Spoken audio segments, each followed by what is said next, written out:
Hi, this is Stephen from Owned at Disown, and today we are going to take a look at the MSI GP72MVR Leopard Pro-053. Now, I really wish MSI would shorten the names, as it just adds to what is already quite a confusing product stack. Now, this is a refurbished unit and it cost me $1,350, but the full retail price is $1,800. But Microsoft actually sells it on sale at $1,600. So it does show that you can get a really good deal buying a refurbished product. Now, MSI refurbs come in all the original packaging, which is very nice. Now, to add to the confusion, it is basically the same as the GE72VR Apache Pro that for $1,650 gets you a 128GB SSD versus the 256 you get in here. And looking at the rest of the specs, we have an anti-glare 1080p display with a wide field of view and has a 120Hz refresh rate. And indeed, even though this is a TN panel, it is a very good one. You do get some minor color degradation when you move the screen back, but in general, I'd say it's got good viewing angles. The panel is made by CINEBENCH and it has the best color accuracy I've seen so far. 100% of sRGB, 87% of Adobe RGB, and 82% of NTSC. In all my testing, I'll be comparing it to the Gigabyte P57X, which apart from having a QHD display, it has comparable specs. As you can see, it is much more accurate than the Gigabyte P57X. And as seems to be the case with the displays with MSI, it is not super bright, but to be honest, it was bright enough even to be seen outdoors due to its anti-glare coating. It has 16GB of dual channel DDR4 2400 MHz RAM, and the OS is installed on a 256GB M.2 SSD. Now, it's not PCI Express, it is SATA and has write speeds of 510 megabytes per second and read speeds of 540. But it has a good boot up time of about 12 seconds. Now, the slot is a PCI Express, so you can put a faster drive in if you wish. For storage, it has the standard 1TB 7200 RPM drive, and powering it is the quad-core 7th Gen i7 7700 HQ, which is a great all-round processor, turbo boosting up to 3.8 GHz. It also has a GTX 1070 graphics card, which is amazing at this price point. Most of the ports are on the left-hand side, so as not to interfere with your mouse hand. Sorry if you are a left-hander. Now, we have an Ethernet port, 2 USB Type-A ports, an HDMI 1.4, a mini DisplayPort 1.2, a USB 3.1 Type-C port, microphone and headphone jacks. Now, there's no ports around the back, but interestingly, there is an Apache logo rather than a Leopard Pro motif. Now, on the right-hand side, we have a single USB 2 port and an SD card reader. Now, along the front, we have 3 lights showing the Wi-Fi activity, battery and hard drive status. As for the weight, the spec sheet claims 5.95 pounds or 2.7 kilos.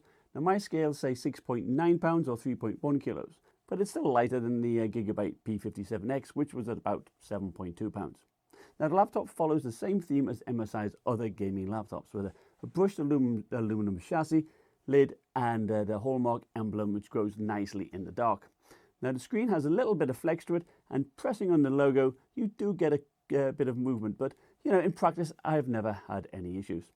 The hinge is quite stiff, making it difficult to open with one hand.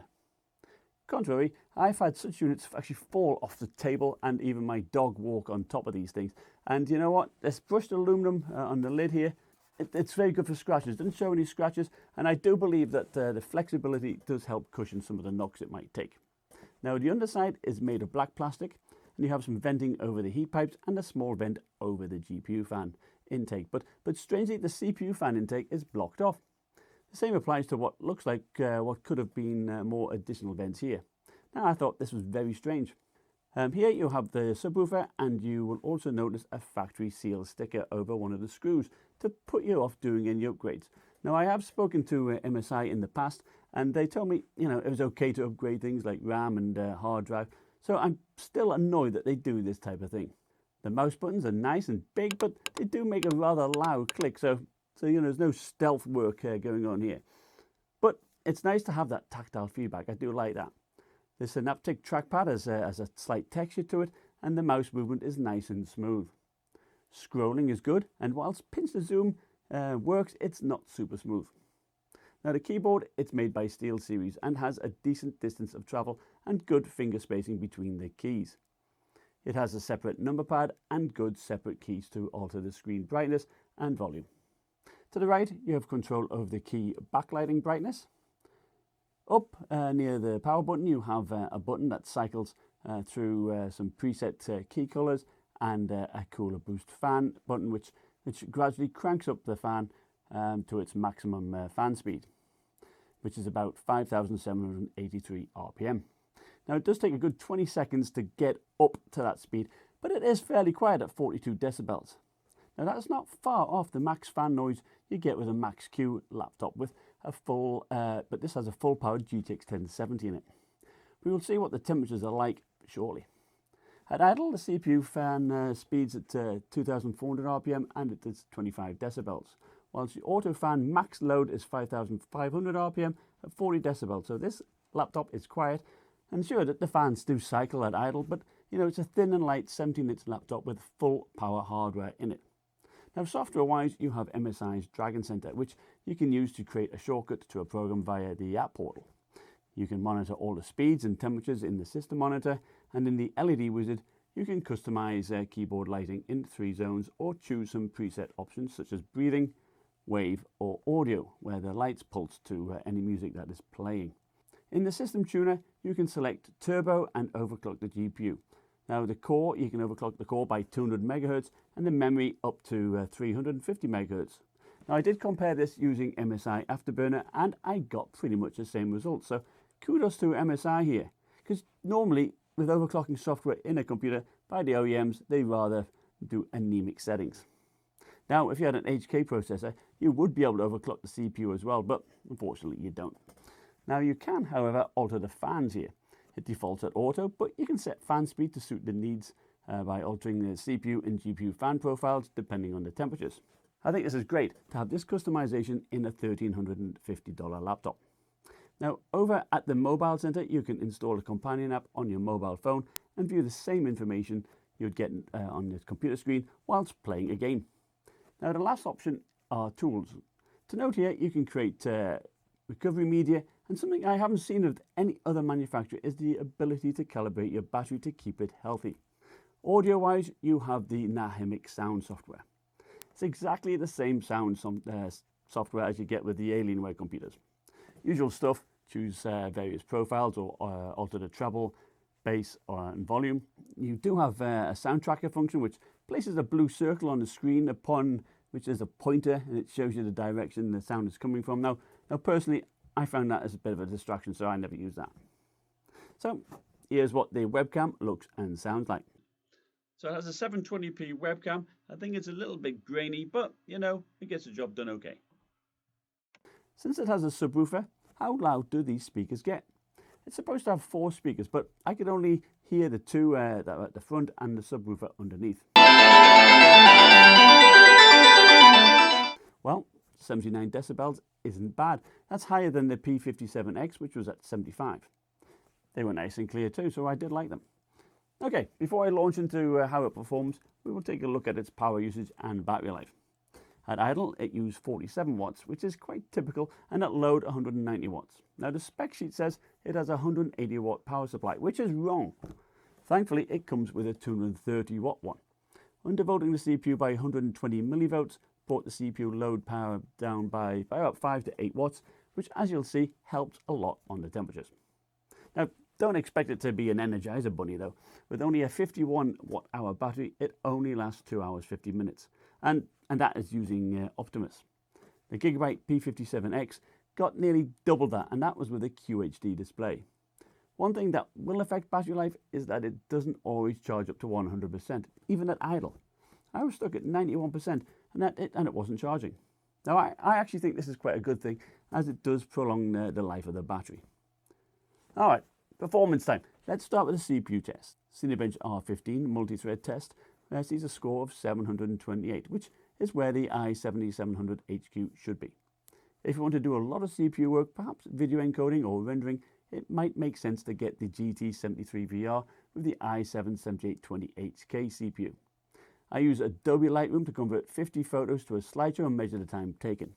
The MSI and the P57X were bang on the same at 17.5 minutes.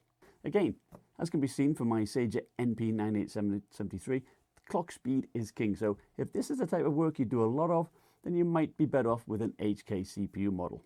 Using Handbrake to convert a 4GB 1080p movie file to MP4 and measure the time taken. Now, this is a long test and it exposes any weaknesses in the cooling system.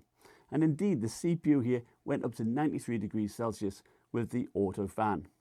Now, undervolting it did bring that down to 80 degrees, which was slightly cooler than using the max fan. The result of 42 minutes is good, and as you can see, that when the CPU was at 93 degrees, throttling did take place. Alright, let's see what the CPU temperatures were across these three tests. So with a normal fan and no undervolt, we averaged 82 degrees, which is fine, but it's still actually warmer than the P57X. Still, with 120 millivolt undervolt, that temperature dropped down to 71 degrees, which was slightly cooler than by, say, increasing the fan speed to max. Now, I would choose undervolting any day. Now, onto some gaming. I used stock GPU clocks, and in some games I overclocked the GTX 1070 using the max settings in the Dragon Center. In Time Spy, we get 5,132 points, which is similar to Gigabyte's P57X. Still, the Alienware 17R4 had it beat, and that was with the previous gen CPU. The GP72 overclocked well and matched the overclocked Alienware. In Battlefield 1 Ultra settings, it was about 10% behind the P57X. And at first I thought it was because the auto fan was on and the CPU was at 93 degrees and we saw throttling. However, with the undervolt or max fan in place, we saw the same FPS despite the CPU being in the mid-80s. Now, overclocking the GPU brought this back into line though, and notice at this resolution of 1080p that having a fast CPU pushes performance even further with that GTX 1070. Now onto Ghost Recon Wildlands. At Ultra settings, this setting brings most computers to the knees, so an average FPS of 50 is not too shabby and matches the P57X. Now Rainbow Six Siege at max settings, we get a very good score of 83 FPS, even beating the Asus G752VS with its faster CPU. Overclocking saw a 6% improvement. I don't think that's bad at all. In Rise of Tomb Raider, the GP72 beat the P57X by 13%, but it could not match the CPU grunt of the Asus G752VS. Still, the game played well and it looked great. Finally, Witcher 3 max settings. At 64 FPS, it was basically a tie with the P57X and 10% behind the Asus G752VS. So this laptop is VR ready, and in fact, for my first test in VR, I used FutureMark's VR Mark, and it scored 6422, which is just behind a high-end PC, so fantastic. And indeed, when I was playing some VR games, I did me playing VR Onward.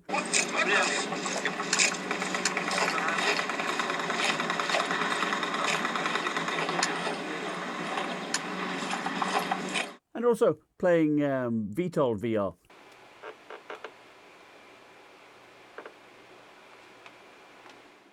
Performed flawlessly, fantastic, and even doing super sampling to 1.5, there was no stutters or anything, and setup was a breeze, so perfect for VR. Let's look at gaming temperatures with the auto fan. The GTX 1070 averaged 75 degrees, some 6 degrees cooler than the P57X. With the max fan activated on both laptops, that went down to 70 degrees. It's the CPU that normally gets toasty. With the max fan activated, the CPU was at 80 degrees, but undervolting with the auto fan saw an average of 74 degrees, and that was cooler than the P57X. So, to conclude then, I think the MSI GP72MVR Leopard Pro is a great laptop, and if you can pick one up on sale or refurbished, it is excellent value. I would give it a score of 83%, the same as the P57X, because it's such great value. At $1,350 I paid here, it is a no-brainer. Sure, it doesn't have a QHD display, but it is 120Hz, and that does help reduce tearing. The colour accuracy is fantastic, the speakers are good, it is lightweight and portable.